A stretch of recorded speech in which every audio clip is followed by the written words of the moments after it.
HPT చేశాను, మీరు కూడా డిగ్రీ చేశారు. సిటీకి వెళ్ళి ఏదైనా మంచి జాబ్ చూసుకుందామండి.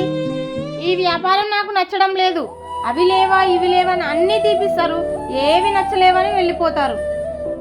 ప్రస్తుతం మనం ఇంత స్థాయిలో ఉన్నామంటే దానికి కారణం ఈ వ్యాపారమే. మనకు సెట్ అయ్యే బిజినెస్ కూడా ఇదే. ఇద్దరికీ స్టడీ ఉంది కదా, ఏదైనా జాబ్ చూసుకుందాం. ఈ వ్యాపారం ఎందుకో మనకు సెట్ కాదనిపిస్తుంది. ఒకప్పుడు మా నాన్న సరిగ్గా తిండి లేని రోజులు ఎన్నో గడిపాడు. మా నాన్న పేదవాడని పెళ్లి చూపులకు వెళ్ళినప్పుడు మీకు ఏముందని పిల్లనివ్వాలని చాలా చులకనగా చూసేవారంట. అప్పుడు ఎలాగైనా డబ్బు సంపాదించాలనే కసి పెరిగింది. పొద్దున్నే లేచి మూటలు కట్టుకుని సైకిల్ తొక్కుకుంటూ చుట్టుపక్కల ఉన్న ప్రతి ఊరు తిరిగి బట్టల వ్యాపారం చేసేవాడు. ఆ వ్యాపారం రోజు రోజుకి అభివృద్ధి చెందుతూ వచ్చింది. మా నాన్న ఈ వ్యాపారంలోనే అందరినీ తల ఎత్తుకుని చూసే విధంగా మంచి స్థాయికి చేరాడు.